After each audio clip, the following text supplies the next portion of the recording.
I still remember the sound of that night.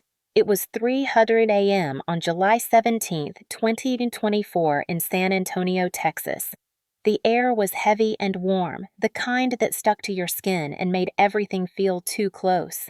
I had been home on leave for only a few days after finishing basic training at Fort Jackson. My body was still wired from the structure of the Army, but my mind was tired, restless. That was when I heard it. Slow, uneven footsteps in the hallway. Dylan's footsteps. I had grown up with that sound. It always came with something cruel. He was drunk. I could tell from the way the floor creaked under the weight of his stagger. The door slammed open, hitting the wall so hard the picture frame fell sideways. The yellow hallway light spilled into my room, sharp and unforgiving. In his right hand was a screwdriver. His eyes were glazed, his face twisted with something ugly. He said my name like it was an insult. He laughed low and bitter and spat out words that still sit in the back of my skull. "You think you're some kind of hero now. You think wearing that uniform makes you better than me." I froze for half a second. Training teaches you to react, but this was not a battlefield. This was the house where I used to sleep with the lights on. I got up too slowly. He moved too fast. The screwdriver came at me before I even breathed out. The metal sliced into my shoulder near the collarbone. The pain was sharp, hot, blinding. It was the kind of pain that makes everything else disappear, leaving only the sound of your own pulse hammering inside your head.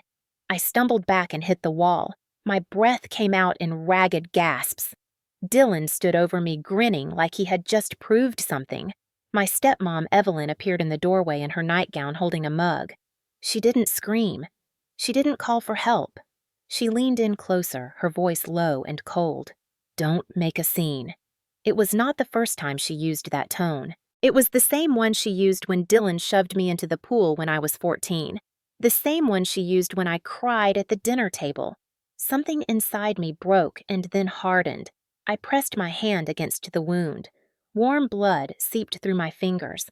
I could smell the iron in the air. My phone was in the pocket of my shorts on the chair. Dylan thought he had already won like always. He turned away laughing under his breath.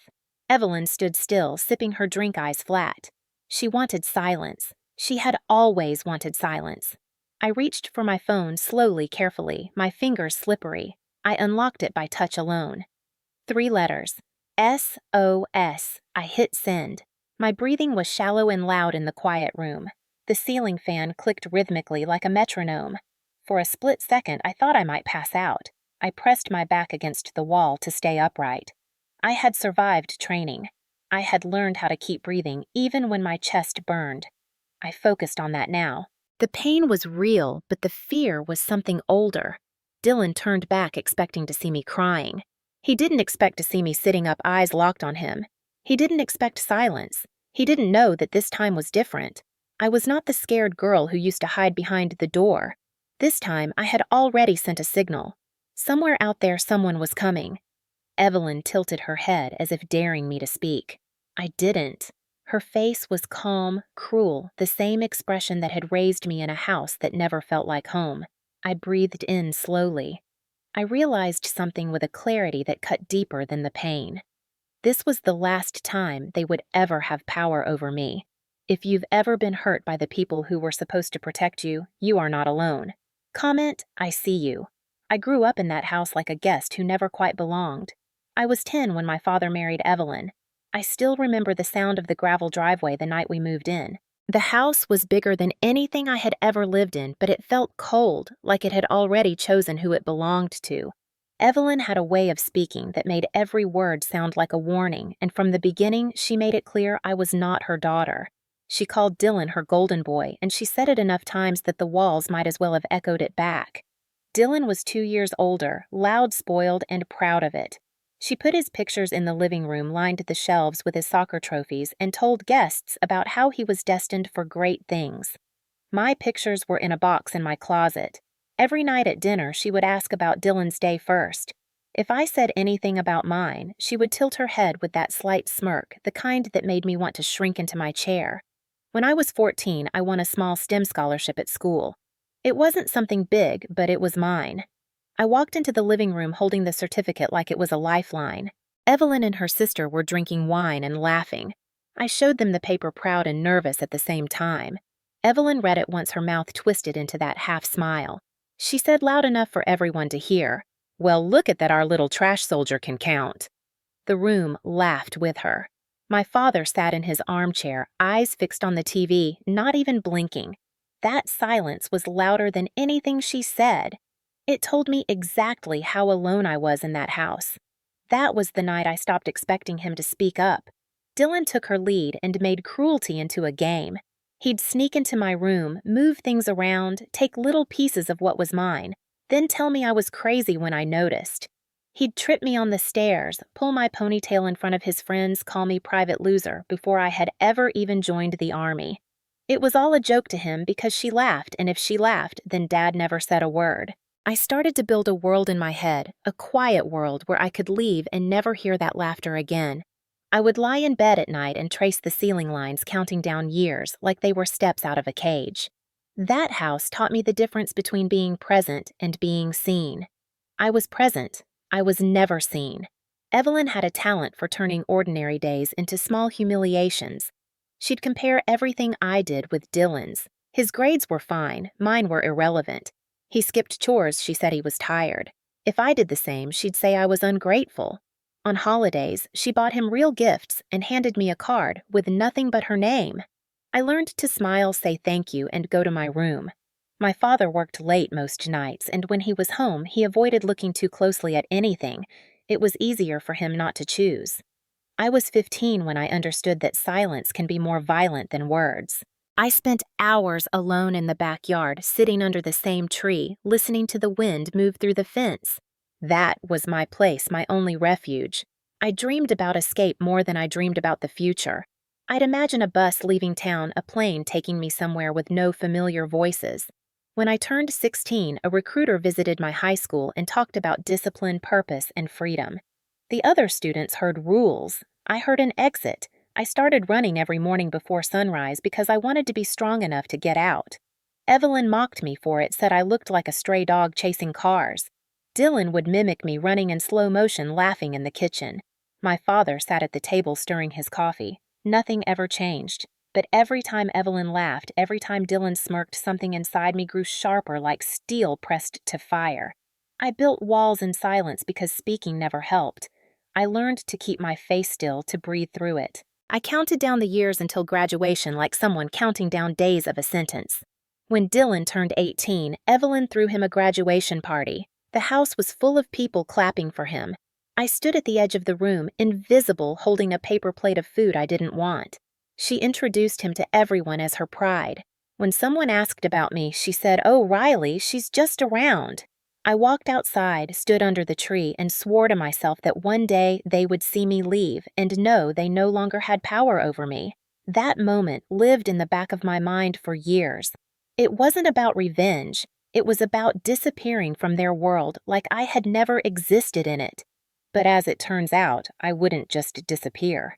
One day, they would watch everything they built collapse, and I would not have to raise my voice to make it happen.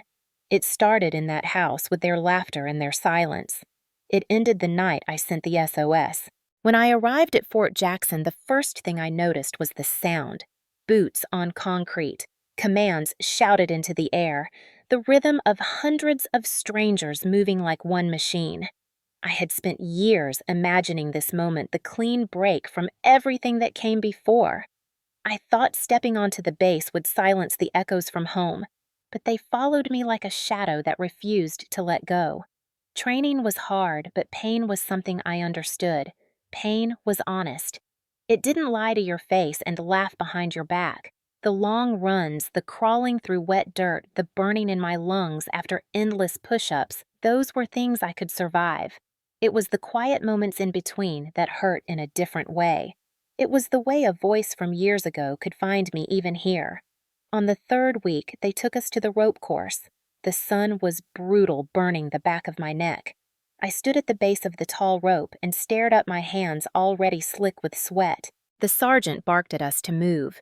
I grabbed the rope and started climbing. 1 step, 2. The wind cut through my sleeves, and suddenly I heard Evelyn's voice. Clear. Sharp. That little trash soldier. My hands trembled. I gritted my teeth, kept climbing. Then Dylan's laugh joined hers, a chorus from the house I thought I left behind. My grip slipped. My foot missed the loop. For a second my stomach dropped and all I saw was sky and rope and the old ceiling of my bedroom. I caught myself barely, but the rope burned the inside of my palms and the skin tore. I heard someone below say something I didn't catch, but I felt every pair of eyes looking at me. Pity. Judgment. A few snickers. That was worse than the pain. I didn't fall, but part of me did. That night, lying on the bunk, my hands wrapped in rough bandages, the voices came back again. Evelyn telling me I was never enough. Dylan laughing. My father silent. I stared at the ceiling in the barracks and felt like I was back in that house, even though I was hundreds of miles away. I didn't tell anyone. We were taught to keep our heads up, push forward, keep moving. But the truth is, I was already fighting a war before I ever wore the uniform. I pushed myself harder than I should have. I woke up early and ran longer, lifted more, tried to drown out their voices with exhaustion. It worked for a few minutes at a time. Then, it didn't. One morning during formation, I was standing at attention, staring straight ahead, and I must have zoned out. The drill sergeant shouted at me, and the snap of his voice pulled me back into the present. My heart raced. It was like my body didn't trust where it was. Later that day, when we were lining up for weapons training, Sergeant Maria Ruiz noticed me shaking out my hands over and over. She had a way of seeing people without making them feel exposed. After training, she stopped me. Her tone was firm, but not sharp. She said, "Private Carter, walk with me." We walked behind the barracks where it was quiet. She didn't ask me what was wrong. She just waited. After a long silence, she said sometimes the real war is the one you bring from home. The words landed like a punch I didn't see coming. She didn't know the details, but she understood something about the weight I carried. I didn't answer. She didn't need me to. That moment carved itself into my mind. It was the first time anyone had named what I was feeling without trying to fix it. I started to look at everything differently after that. I wasn't just training my body. I was training to outlast a past that didn't want to let go. Some nights I lay awake listening to the soft breathing of the other recruits and thought about the house in San Antonio, the porch light, the way Evelyn's voice could find me like a hook under my skin. But I also thought about leaving for good, not just running, but standing on ground that was mine. That idea was small then, a quiet spark buried under years of silence. Ruiz saw it even before I did. She pushed me harder during training, not with cruelty, but precision. She saw the hesitation in my grip and made me climb again. She didn't let me give up when my hands ached or when my shoulders burned. Each time I climbed that rope, Evelyn's voice grew quieter. Each mile I ran, Dylan's laugh faded a little. I didn't win against the ghosts, but I started learning how to make them follow me instead of lead me. I didn't know it then, but those words from Ruiz would become the backbone of everything I did later. When I faced them again, it wouldn't be as the girl in the corner of the room. It would be as the soldier who survived both wars. The one outside and the one inside. The hospital smelled like antiseptic and fluorescent light. Everything was too white, too still. My shoulder throbbed beneath layers of gauze and the IV burned a steady rhythm into my veins. The last thing I remembered before I blacked out was the weight of the screwdriver in my flesh and Evelyn's whisper against my ear telling me not to make a scene. When I woke, there was a uniformed officer at the foot of my bed, his clipboard in his hands, asking questions in a low, careful voice. I told him what happened, each word scraping its way out of my throat. He wrote everything down, nodding. When he left, Evelyn walked in. Her perfume hit me before her voice did, sweet and heavy like something designed to mask rot. She wore a soft cardigan, her hair pulled back perfectly, and she put on the performance of a lifetime. She clutched her pearls, let tears pool at the corners of her eyes, and told the nurse it was an accident. She told the officer I'd been drinking, tripped in the dark, and hit my shoulder against a dresser. She looked at me while she said it, her eyes daring me to contradict her. My father stood behind her with his arms folded, eyes fixed on the floor. He didn't say a word. That silence was a signature one I had known all my life. When they left the room, the officer hesitated at the door. He said he'd file the report, but the family seemed Complicated. Complicated was his polite word for what I already knew. They were going to make sure no one believed me. Lying there in that bed, the soft beeping of the heart monitor filling the room, I heard Ruiz's voice as clearly as if she were standing beside me. Sometimes the real war is the one you bring from home. I understood then that if I wanted justice, it wasn't going to come from people like Evelyn or my father. It would have to come from me. Not with fists, not with screaming, with precision. I pressed my fingers against the phone hidden under my pillow. The screen lit up against my skin. My hand trembled, but not from fear. This time, it was resolve. I opened the recording app and made my first file. I whispered the date, the time, and the words she had said in the hospital room. My voice shook, but I finished the sentence. That was the first shot fired in a different kind of war. When I was discharged, everything in the house looked the same, which only made it worse. The faded wallpaper, the porch light, the dull hum of the old refrigerator. It was like the house itself pretended nothing had happened. Dylan sat at the kitchen counter nursing a beer. His shoulder was wrapped in a makeshift bandage from his own drunken stumble after the attack. When I walked in, he gave me a grin that wasn't really a smile. He lifted his beer in a mock salute and said, "Look who's back from her little drama." Evelyn came down the stairs wearing a silk robe like we were in some kind of soap opera. She cooed, "Riley, honey, I'm so glad you're home." "Accidents are so frightening, aren't they?" She leaned close as she passed, whispering, so only I could hear. "Keep playing the victim and I'll make sure no one believes a word you say." I didn't answer. I pressed the record button in my pocket. Every word came through crystal clear. I walked past her like she didn't exist. That became my new weapon. Not screaming, not begging, recording, collecting. Every conversation became evidence. Every threat was a future hammer I could drop. Dylan escalated slowly at first. It was never as direct as that night. He would turn the hot water off mid-shower, unplug my phone charger, take my boots and leave them outside in the rain. Things small enough to be dismissed as coincidence, but sharp enough to make me bleed internally. Evelyn would follow behind with honey-coated words, offering me tea with that condescending tilt of her head, telling me I was too sensitive, too dramatic, that Dylan was just struggling and I should be kind. I never argued. I just let the recorder in my pocket listen. I started keeping a small notebook in my room, logging dates and times, conversations, photographs. When Dylan left fingerprints on my door after another late-night drunken outburst, I took pictures with the timestamp on. When Evelyn blocked my way in the hallway and told me I was ruining the family, I recorded every syllable. It became almost mechanical the way I built my case. Not out of panic, out of discipline. I cleaned my wounds, both the visible and invisible ones, and waited. Some nights I replayed the recordings through earbuds in the dark, not because I wanted to hear them, but because it reminded me I wasn't imagining this. Gaslighting works best when you're alone in the dark. Evidence is light. My father avoided me like he always had. He couldn't meet my eyes. When he did speak, it was always some tired version of, "You need to let things go."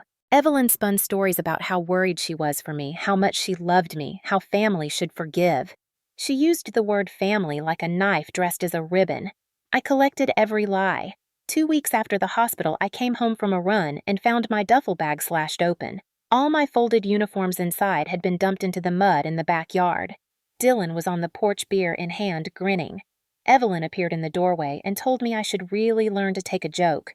I took photos. Every smear of dirt, every angle. Dylan expected me to yell, to cry, to break. I didn't give him that. I just stared at him until his grin faltered, then I turned and went inside. That night, I made multiple backups of the files, sending them to a hidden cloud drive Ruiz had once told me about during a late-night talk at the base. "Keep your powder dry," she'd said. "Don't waste your shots." That advice sat heavy in my chest, so I became silent, watchful. Evelyn began to sense it. She didn't know what I was doing, but she knew something had shifted. Her smiles grew tighter. Her hands lingered a little longer on my shoulder when she passed me testing for cracks. But there weren't any left for her to find. I stopped reacting. I simply observed. Dylan hated that more than anything. He thrived on reaction, on being the center of my fear. The more I pulled it away, the more reckless he became. The house was no longer their stage, it was my evidence locker. The night he grabbed my arm and hissed in my ear that nobody would ever believe me, I pressed the phone to my side and captured every slurred word. I could still smell the beer on his breath later when I played it back. It made my skin crawl, but it also made my resolve settle like steel. By the end of that month, I had hours of recordings, photographs, text messages, and incident logs. I didn't have to prove my pain to myself anymore.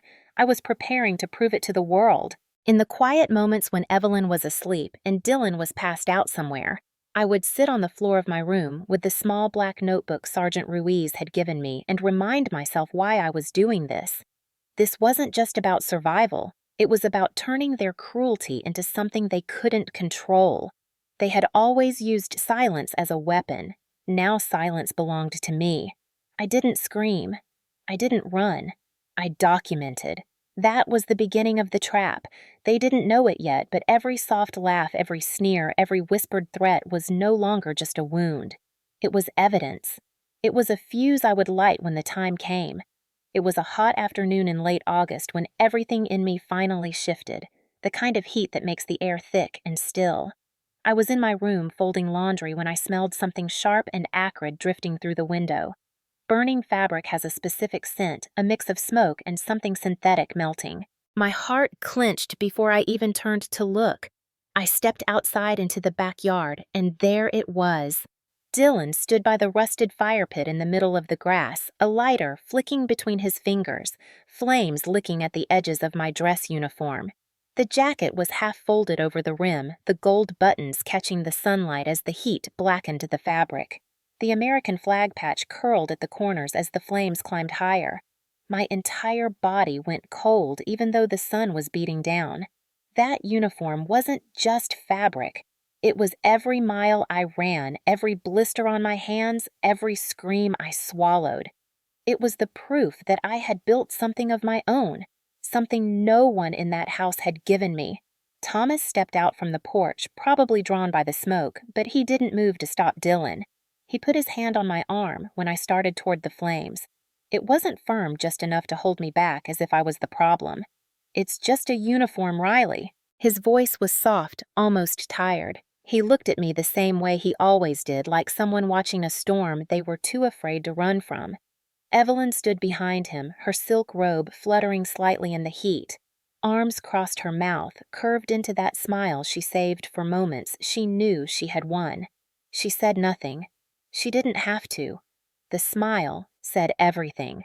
I stared at the fire and felt something inside me fracture, not like glass, but like metal bending until it found a new shape.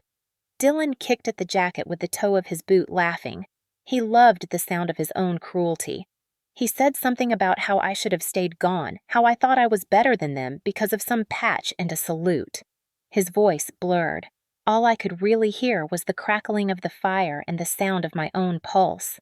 The heat hit my face as I stepped closer, Thomas still gripping my arm. The smell was unbearable now, burning polyester and insignia, years of sweat and pride going up in smoke. I looked at Evelyn and she tilted her head just slightly like she was daring me to break. That was her game. She wanted me to scream. She wanted me to cry. That was how she had always won. For years, she had pulled the strings while everyone else either watched or laughed. But this time, something very quiet and very dangerous settled in me. I stopped trying to fight for their recognition. I stopped trying to prove anything. I let the cold settle under my skin. My breathing slowed. I pulled my arm gently out of Thomas's grasp and walked toward the fire, not to save the uniform, but to stand in front of it.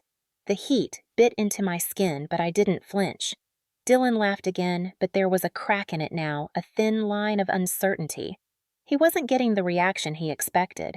Evelyn's smile faltered just enough for me to notice. That was the exact second I decided I would never ask them for anything again. No more shouting matches in empty hallways. No more begging my father to see me. No more trying to explain what they already knew and didn't care about. I walked back into the house in silence, Dylan yelling something about how it was just a piece of clothing. He didn't understand. He never would. When I reached my room, I closed the door behind me, sat down on the floor, and picked up my phone. My hands were steady. I typed 3 words to Sergeant Ruiz. I need help. It wasn't a plea. It was the beginning of a plan. When I hit send, I didn't feel weak. I felt a kind of strength I hadn't known before. Cold. Precise. Ruiz responded within minutes. I'll call you tomorrow. I stared at the message for a long time, the hum of the house settling around me. In the backyard, I could still smell the smoke. For years, I had thought fire meant destruction, but that night it felt like a clean break. It felt like something old was finally burning away. Dylan and Evelyn didn't know it, but they had just started the countdown. I stood at the window and watched the last scraps of my uniform turn to ash, the fabric collapsing in on itself. Thomas was still out there pretending not to see what was happening. That was his specialty. Dylan strutted like he had won something. Evelyn lifted her glass of wine and toasted the air. None of them saw me standing in the shadows watching with the kind of silence that wasn't submission anymore. It was strategy. For the first time, they were the ones who didn't know what was coming. I whispered the words Ruiz once said to me barely loud enough for anyone to hear. Sometimes the real war is the one you bring from home. This was that war, and I was done fighting it on their terms. If anyone has ever forced you to stay quiet, comment. No more silence. When Sergeant Ruiz made the call, I felt like a soldier being issued new orders, only these orders led off the battlefield and into a courtroom. She had watched the way I had gone quiet and collected evidence the way I carried a small notebook and a phone full of recordings everywhere, and she had said without drama that she knew someone who could help. A day later, I sat in a modest brick office in downtown Austin across from a man named David Chin, a compact, serious-looking lawyer with hands that moved slowly and deliberately as he sorted through the stack of files I had brought. The office smelled faintly of old books and coffee, and it felt oddly safe, like a different world from the house where I had learned to be small. Ruiz had called ahead and introduced me as Private Riley Carter. When Chin set the first photo down on the desk, my uniform ruined the scorched patch of fabric curling. He did not react with outrage. He leaned forward and examined the angle of the scorch, the way the light hit the threadbare fabric, the timestamp on the file. He listened to a clip of a voicemail I had recorded of Evelyn telling me not to make a scene, and he played it once, eyes closed, like a judge weighing testimony. Then he looked up and his voice was calm but certain. We are not just going to fight. We are going to expose. Those words landed inside me like a match lighting a fuse I had been coiling for months. Chin had worked with veterans pro bono for years. He called the group Warriors Aegis. He had a reputation for being thorough and for preferring strategy over spectacle. He asked me to tell the story again, this time from the beginning, and he took notes in a precise, clinical way that made me feel like I was handing him parts of myself that had been scattered and dirty, trusting him to put them back together in order. He wanted to see everything: hospital records, photos, timestamps, the notebook Ruiz had suggested I keep, the audio files, the text messages, bank transfers that showed money moving at Evelyn's request. I watched him assemble the timeline the way I had built it in my head, piece by piece, until the picture was no longer a messy room of memories, but a clear, prosecutable pattern. Chin did not promise me vengeance, but he promised something that felt far more useful: leverage. He explained carefully how the law could do what yelling never had. It could turn private cruelty into public consequences. He told me about consent laws in Texas and about how one-party recordings could be admissible in certain situations. He explained the importance of corroborating the audio with timestamps, with hospital entries, with photos that matched the audio content. The strategy he laid out was surgical. It was not about shaming them on social media or about a loud public spectacle. It was about exposing their behavior in a way that could not be denied under oath. He introduced me to the idea of a trap that would look on the surface like me making a desperate mistake. We would let them believe they were getting a windfall, a chance to leverage the equity in the house, a document signing that would be the culmination of the pressure they had put on me to give in. Chin wanted the meeting to take place in his conference room with witnesses, with a police officer present, and with the evidence prepared and displayed. The appointment would be a normal legal meeting, to them a formality before the bank transfer. To us, it would be a controlled environment where every lie and every slip could be countered with proof. When he said the words, "You will call them and tell them you have decided to help," I felt my stomach tighten. It sounded like a betrayal of everything I had been taught about family loyalty, but that was the point. The plan exploited the version of Evelyn who relied on greed and public performance. She had never resisted the chance to bask in praise or applause. She longed to be the center of gratitude. She would think her theatrics would only bring her more. Chin and Ruiz planned each step. They prepared a bind of documents and organized the audio and photographs into a chronological display. They arranged for a retired detective who had lived down the street from my family to be present as a witness and to confirm details about dates and events. They even had an officer from the Austin Police Department agree to sit quietly in the room until the moment they needed to act. Every scenario was thought through, including the possibility that Evelyn would claim we had fabricated evidence, or that Dylan would threaten me on the spot. Chin smiled at me once, and it wasn't the kind of smile that dismissed my fear. It was the kind of smile that said I would not be alone. There was no bravado in it, only a measured confidence that comes from years of working with people who have been trampled by systems that failed them. Over the next 2 weeks, we moved quietly. I continued living under the roof that had taught me to be invisible. I pretended nothing had changed while I backed up files to multiple secure locations, sent copies to a hidden email Ruiz had set up, and organized and relabeled each recording, each photo, each note with the legal mind's efficiency Chin had insisted upon. I learned to compartmentalize the fear I still felt when Evelyn walked into a room and to convert it into methodical work. I documented everything: a weird text at 2 a.m. asking why I was still awake, the beer can ring of Dylan's latest drunken episode, a photograph of the scorch marks on the uniform with the timestamp. I kept breathing, noting, cataloging. I practiced my role for the upcoming meeting, not in the sense of pretending to be anything I was not, but in learning how to answer questions without letting Evelyn's theatrics pull me off balance.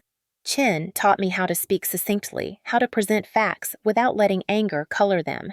Ruiz trained me like she had trained recruits, emphasizing control of body and voice.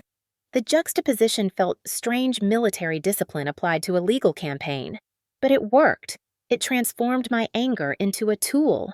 One night, while scanning through audio, I found a clip where Evelyn threatened me directly, her tone sweet and poisonous as ever. I had recorded it in the kitchen, my phone hidden in my pocket while she thought she was rehearsing a show for the neighbor. Chin played that clip and then turned it off and said simply, "This is admissible and this will cut through their narrative like a knife." He explained the law of entrapment and consent, told me why having a retired detective and a police presence mattered, and outlined the likely legal responses from Evelyn and Dylan. He also warned me about unintended consequences. The court could be a cold place, and the law was not a guarantee of emotional closure. It was, however, a structure that could force them to account for what they had done. The plan required patience and discipline. We had to bait them without making the setup obvious. We rehearsed the call I would make to Evelyn, the exact words I would say, and we prepared the document they would be shown. Chin emphasized that they would slide into greed so predictably that it would be almost insulting to witness. Evelyn loved the idea of being the matriarch who finally got her due. Dylan loved spectacle and the chance to gloat. They would come hungry. That was our advantage. I remember the night before the meeting, lying awake in the darkness of my room, the small black notebook on my chest, listening to the house creak and waiting for the next day. Fear came in waves, but it no longer settled into paralysis. It sharpened into focus. Ruiz squeezed my shoulder before I left for Austin. She didn't say much. She didn't need to. Her presence was enough of an order to follow. The morning of the meeting, we drove in a quiet sedan. Chin had placed the evidence into neat folders and had the room set with a screen that would play the audio photographs laid out in chronological order, and the retired detective sitting quietly in a corner, looking very ordinary and very watchful. The officer who had agreed to be present wore plain clothes and sat near the door. I sat straight-backed in a uniform that felt different than the one Dylan had tried to burn this one clean-pressed earned. I felt like every mile run at Fort Jackson had led to this chair.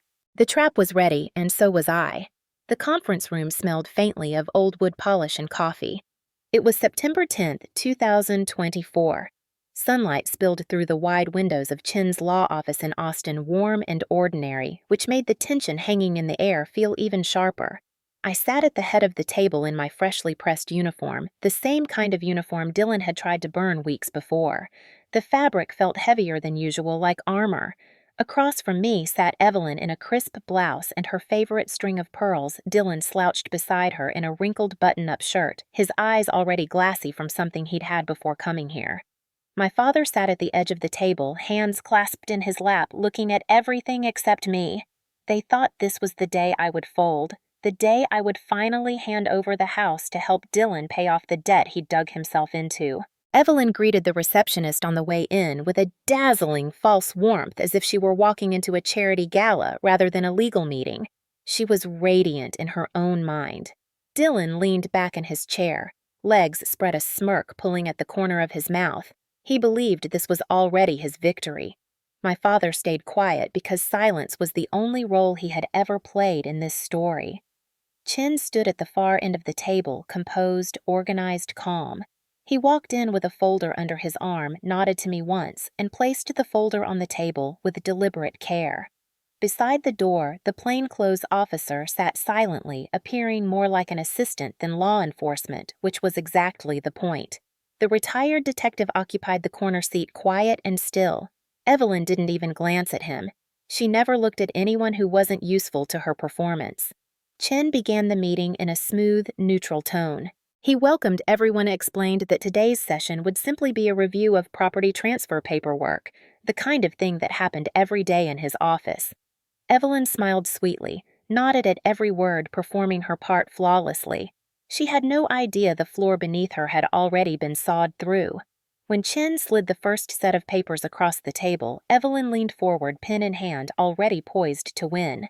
Dylan cracked his knuckles and let out a low laugh, muttering something about how we should have done this sooner. I sat perfectly still. When Chin looked at me, I gave the smallest nod. That was his signal. He pressed the small remote in his hand. The screen behind him flickered to life. The first image that filled the room wasn't a document. It was a photograph of my shoulder the night Dylan stabbed me. The wound was raw and unmistakable, the timestamp printed clearly in the bottom right corner. Evelyn's smile froze. Dylan's laugh cut off like someone had sliced the sound from the room. My father's breath hitched, the only sound he made. Chin spoke calmly, narrating each slide like a surgeon explaining an incision. The next file was a scan of the medical report from Methodist Hospital describing a puncture wound consistent with an assault. Evelyn blinked once, twice. Dylan shifted in his seat, his jaw tightening. Then Chin played the audio. Evelyn's own voice filled the room, crystal clear and cold. "Don't make a scene." It echoed through the wood-paneled walls, more powerful than any accusation I could have spoken. Evelyn's face drained of color. She opened her mouth, but no words came out. Dylan slammed his hand against the table. His chair screeched against the floor. He shouted that this was all lies, that I had set him up, that I was a pathetic little soldier trying to ruin his life. He stood, fists clenching, his voice cracking with anger. The officer by the door didn't move at first. She waited until he took one step toward me, then she rose smoothly, her badge flashing as she stepped between us. Dylan froze. It was a clean, practiced maneuver, and for the first time in my life, he was the one being contained. Chin didn't raise his voice. He didn't need to. He clicked to the next file. Another photo. Another recording. A text message from Evelyn. The burn mark on the backyard grass where my uniform had turned to ash. He laid out everything with the same steady rhythm, like a clock ticking down to the inevitable. Evelyn tried to recover her composure, straightening her shoulders and saying she didn't remember, that it was all taken out of context, that families fight, that this was a misunderstanding. Chin countered each claim with a piece of evidence, with a date, with a witness statement. The retired detective calmly confirmed what he'd seen over the years. How often the neighbors had heard yelling late at night, how many times police had been called to that address without a formal report. Evelyn's hands began to tremble. Dylan's breathing grew louder, ragged. My father still hadn't spoken. He stared at the edge of the table as if the truth on the screen wasn't happening inches away from him. Then Chin turned to me. "Private Carter, would you like to say anything?" My voice didn't shake. I told the truth. I described what happened at 3 in the morning on July 17th. I described the way Evelyn whispered instead of helping, the way Dylan laughed, the way my father said nothing. I spoke like I was giving a report at the end of a mission, each detail clear and unembellished. I didn't cry. I didn't flinch. Evelyn tried to cut in, but Chin raised his hand slightly, and the officer's eyes pinned her where she sat. She stayed quiet. That was the moment the performance ended. The woman who had controlled every room for years suddenly had no stage left to stand on. Dylan slumped back in his chair, but his rage was still simmering. His face flushed red. The officer stood beside him, making sure it didn't spill into anything else. Evelyn's pearls shifted against her throat as she swallowed her face. Pale lips pressed tight. For years they had twisted the truth until it fit their version of reality. That day, the truth stood on its own, documented, time-stamped, undeniable. Public exposure isn't always loud. Sometimes it's quiet and surgical, the kind that strips away everything they built to protect their lies. Chin leaned back in his chair and said simply, "This is the evidence. These are the legal consequences." Evelyn looked around the room, searching for the version of herself that had power, but there was nowhere left to look. My father finally lifted his head. He didn't defend her. He didn't defend Dylan. He just stared at me, and for the first time in my life, I didn't care what he saw. I wasn't a daughter begging to be believed. I was a soldier who had documented every wound they left. The officer stepped closer to Dylan, the sound of her boots loud in the quiet. Evelyn pressed her hands together, her knuckles white. That was the sound of power shifting. If you believe justice should be seen, comment justice. The weeks that followed felt both sharp and strangely quiet, like the aftermath of a thunderstorm that had uprooted everything but left the air unnaturally still. After the meeting in Chin's office, the legal machine moved quickly. Dylan was arrested and charged with assault and intentional bodily harm. I had replayed that moment in my head 1,000 times, but nothing could match the real image of him in handcuffs stumbling as officers led him down the courthouse steps. His arrogance cracked like thin glass under pressure. For the first time, his words didn't matter. His fists didn't matter. The law was bigger than his temper. Evelyn tried to perform as always, standing on the sidewalk outside the courthouse in her polished outfit, talking fast, trying to convince anyone who would listen that this was all a misunderstanding. But there were no neighbors to charm here, no guests to manipulate, no father to hide behind. The evidence Chin presented made sure of that. She stood alone, clutching her designer bag like it could anchor her to the world she thought she still controlled. My father didn't stand beside her. He hovered behind, smaller somehow, as if he had finally realized silence was no shield. The court proceedings were not dramatic in the way television makes them. They were steady, clinical, precise. Chin was relentless. The hospital records, the audio clips, the photos of my burned uniform, and the testimony of the retired detective formed a chain that Evelyn couldn't break with a smile, and Dylan couldn't punch his way through. The judge listened carefully, then signed orders that shifted the ground beneath all of us. Dylan received formal charges, no bail, without strict conditions and a restraining order. Evelyn and Thomas signed over full ownership of the house to me as part of a civil settlement arranged under Chin's careful guidance. The house that had been their fortress of cruelty became legally mine. And then came the no-contact order. Permanent. Irrevocable.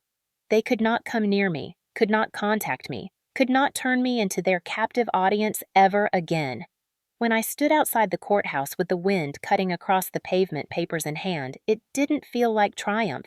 It felt clean, like a wound that had finally been stitched shut. Chin stood next to me with his usual calm.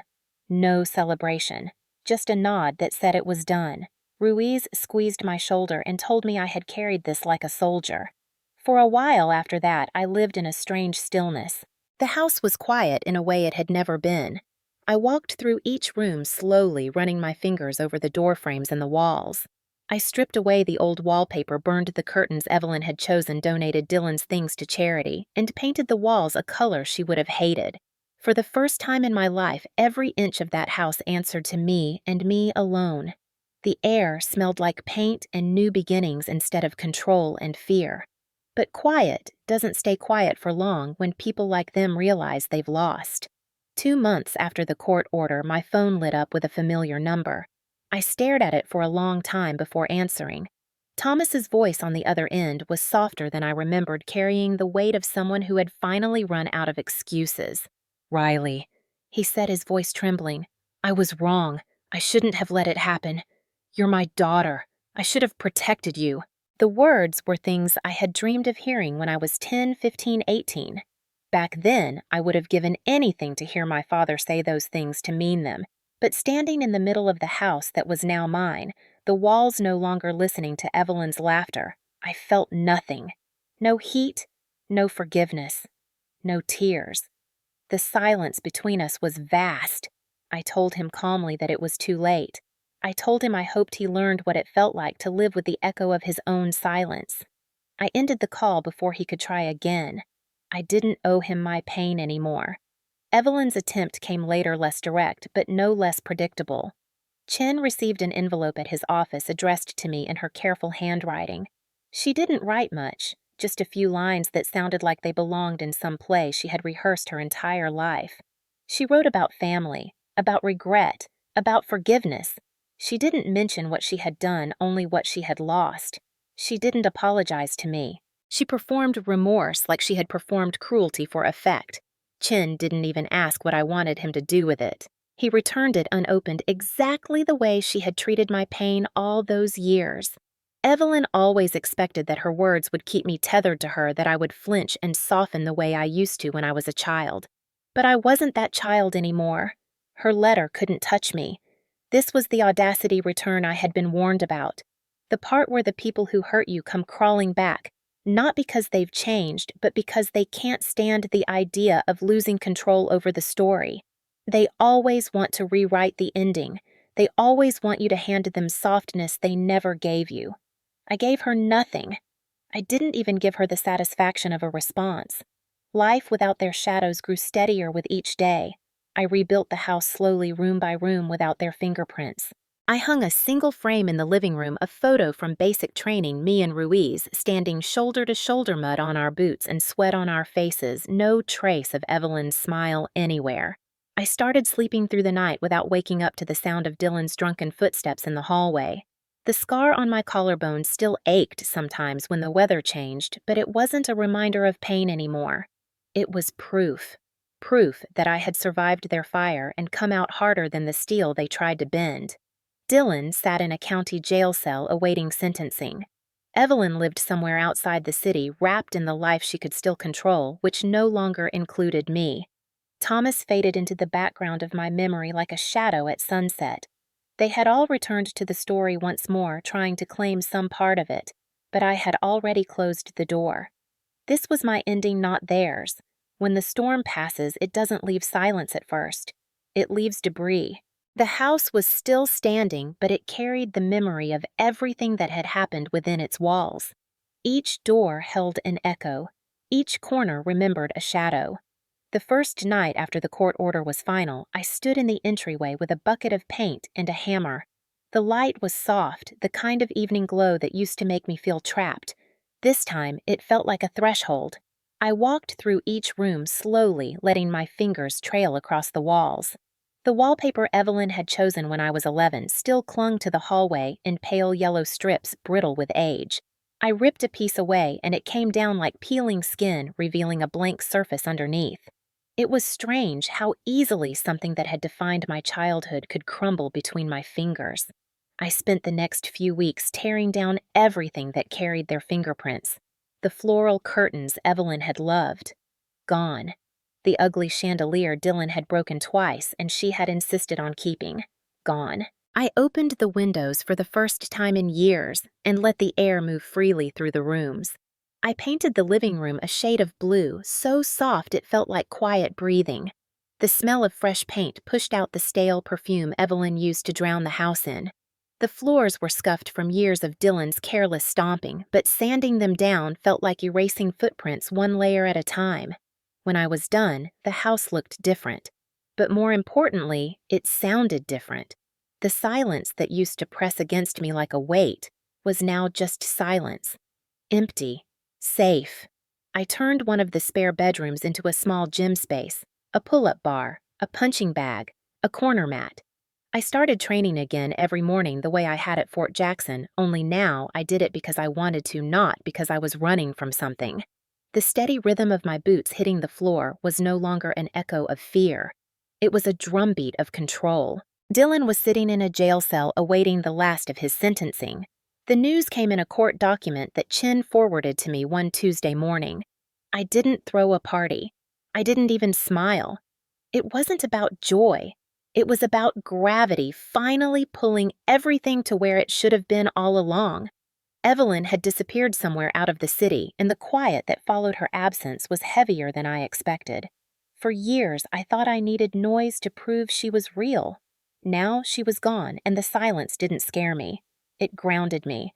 I stopped waiting for her footsteps in the hallway. I stopped sleeping with my phone under my pillow. My body slowly unlearned its reflexes. I signed up for additional training through the Army's continuing program. The first morning I laced up my boots, something inside me shifted. The last time I'd worn this uniform, it had been covered in ashes. Now it smelled like soap and starch, clean, earned. I stepped onto the base for training with the sun still low and the air crisp.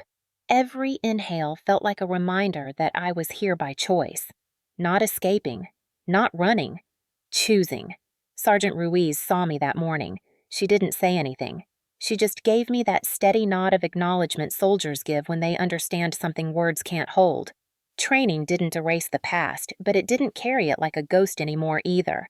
I pushed my body until sweat soaked through my shirt, until the noise in my head softened into a steady hum. There was no Evelyn on the sidelines laughing. No Dylan trying to trip me. Just me, the rope, the ground, the air filling my lungs. That night after training, I sat on the porch steps. The stars in Texas have a way of making you feel small, but in the best way. The air was cool against my skin. I lifted my hand to my collarbone, tracing the scar that ran just above the bone. The skin there was slightly raised, a pale slash of memory. It used to burn when I touched it as if the wound had never really closed. Now it just felt warm beneath my fingers. This was the mark that started everything. The mark that forced me to choose between staying silent and fighting back. It wasn't something I wanted to hide anymore. It was mine. A piece of history carved into my skin. The house behind me was quiet. No footsteps. No whispers. No traps waiting in the dark. I had turned the kitchen into a place where I cooked for myself, not where Evelyn lectured me. I filled the shelves with my own photos training with Ruiz, laughing with the few friends I had made who never needed me to be anything but myself. The backyard where my uniform had once burned was now lined with small lanterns.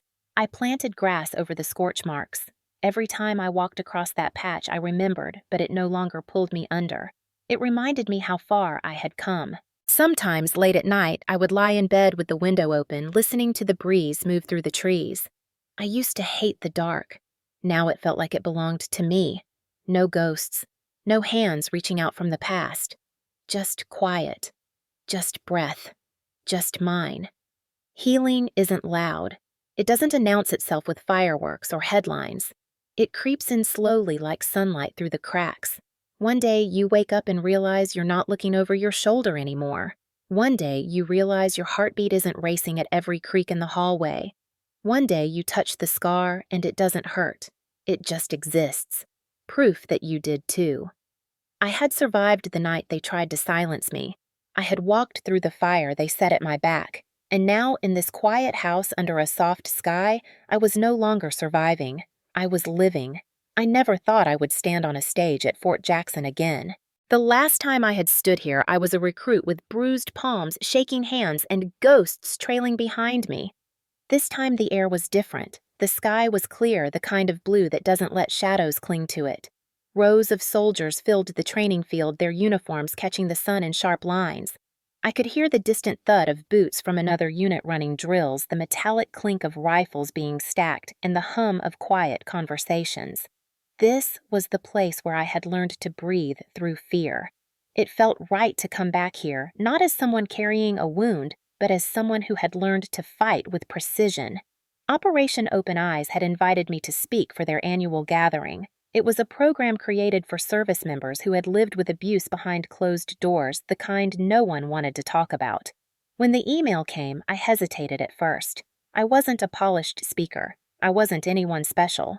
But then I thought about every night I'd spent alone, every whisper that told me to stay quiet, and I knew exactly why I needed to say yes. The stage was set up simply a wooden podium 2 flags behind me and a single microphone. When my name was announced, the crowd didn't clap loudly. They just grew still. That silence felt heavy but not crushing. It was the kind of silence that listens. I stepped up, my boots clicking against the temporary stage. The microphone picked up the soft sound of my breath. My fingers brushed against the fabric of my uniform. For a moment, I thought of the one Dylan had burned. Then I straightened my shoulders. I began speaking not with the polished cadence of a politician, but with the steady weight of someone who had lived every word. I told them about the night of July 17th, about the footsteps in the hallway, about the screwdriver in his hand, about the whisper in the dark that told me not to make a scene. I didn't hide the fear. I didn't dress it up with dramatic language. I just told the truth clean and sharp. The crowd didn't shift. They didn't look away. Then I told them what came after. The way fear hardened into strategy. The recordings, the evidence, the courtroom. The moment my stepmother's voice echoed through Chin's conference room and she realized her performance was over. I told them about the house, about the silence that used to feel like a trap and now felt like breathing, about the scar above my collarbone that reminded me every day that I had survived and they had not won. I lifted my hand and touched that scar in front of everyone. The gesture wasn't planned. It happened because it needed to. They tried to silence me, I said into the microphone, but the world heard. Those words hung in the air longer than I expected. It wasn't loud. It wasn't a battle cry. It was something steadier. A quiet defiance that cracked open the hush like sunlight. From where I stood, I could see faces, men and women, young and older, some in uniform, some in civilian clothes. Many of them carried their own scars, visible or not. I recognized it in the way they held their shoulders, in the way their eyes locked on me, not because I was unique, but because I was familiar. They knew what it meant to be hurt by the people who were supposed to protect you. I stepped away from the prepared notes on the podium. I didn't need them anymore. I talked about what it means to fight a war that doesn't come with medals, about the quiet kind of strength it takes to pick up your own voice after it's been buried for years, about the power of turning evidence into a shield and silence into a blade. I told them about the law, about Chin, about Ruiz, about how allies can make the difference between staying trapped and walking free. I told them the truth that no one wants to say out loud in neat official language. Sometimes the battlefield is your living room. Sometimes the enemy has your last name. I didn't sugarcoat it, and I didn't turn it into a speech of rage either. I spoke like a soldier giving a report. Precise, unshaking, real. I could feel the shift in the air as I spoke. People stopped shifting in their seats. Some leaned forward. One woman near the front wiped tears off her cheek without trying to hide them. A man in the third row clenched his jaw, not in anger at me, but because my words had landed somewhere he'd kept locked away. When I finished telling my story, I looked down at the crowd and said the thing I needed someone to say to me years ago. If you've ever fought in silence, you are not weak. You are not alone. There are people who will believe you. There are people who will stand beside you. The program director handed me a small pin after I stepped off the stage, a silver circle with an open eye etched into it. Not a medal, not an award, a reminder. A symbol that some wars end not with explosions but with exposure. That night, the event held a vigil. Candles lined the training field, each one representing a story that had been told or was still waiting to be told. I stood among other service members and civilians, their faces lit softly by the flames. We didn't speak much. We didn't have to. The silence was different from the silence of my childhood. This one wasn't forced. It was chosen. It belonged to us. Someone next to me whispered their story. I didn't catch all the words, but I caught enough to understand. Pain recognized pain. Strength recognized strength. After the vigil, I returned home to the house that was mine alone. The walls no longer felt like witnesses to something terrible. They felt like they held me upright. I placed the pin next to the scarred section of my uniform, the one piece I had kept from that night. It wasn't a reminder of pain anymore. It was a reminder of a war I'd won. The next morning, I woke early, laced up my boots, and went for a run as the sun rose. The air was cool and sharp, carrying the smell of wet earth. I moved down the familiar road, breathing evenly, feeling the scar at my collarbone warm under the friction of my shirt. It didn't ache anymore. It pulsed with life. I thought of Dylan sitting in prison, of Evelyn in some house far away, probably telling herself stories that made her the victim. I thought of my father's voice on the phone, too late to matter, and I let it go, not out of kindness, but because their grip on me had dissolved. My life wasn't built around their shadow anymore. It belonged to me. When I got back to the house, I stood on the porch and looked at the sky turning gold. I thought of every person who would hear my story because of Operation Open Eyes. Every soldier who might press record on their phone because they heard me say it was okay to fight back.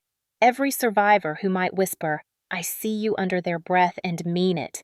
I leaned against the railing, let the sun hit my face, and exhaled slowly. I had spent years surviving in silence. I had spent months fighting with evidence. Now I was building something beyond both. This was what they could never understand. The house they once used to cage me had become my base. The scar they left on my body had become my flag.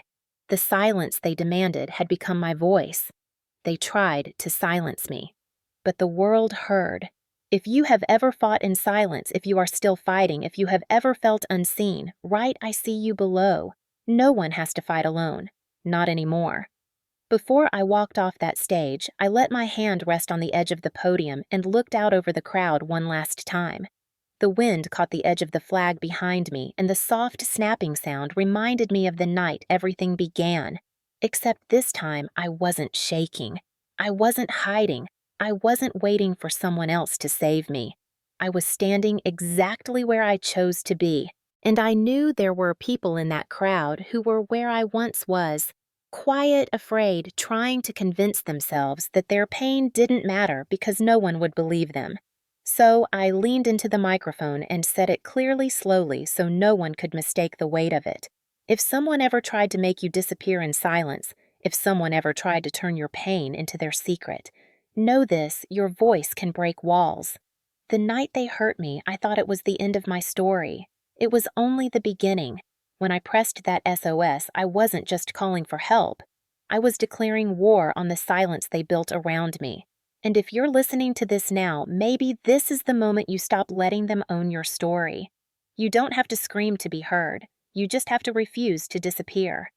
Every survivor carries a scar, whether it shows on the skin or lives beneath it. Mine sits on my collarbone like a line of fire. But that scar isn't shame. It's proof.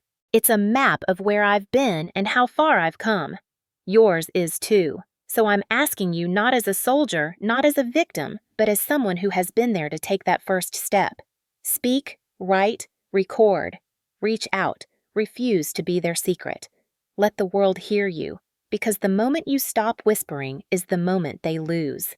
And if no one has ever told you this before, let me be the first. You matter. Your story matters, and you deserve to be heard. If you've ever carried a battle inside you, if you've ever fought in the dark, if you're ready to stand up and be seen, write "I see you," because silence ends where we stand together, and no one, not ever again, has to fight alone.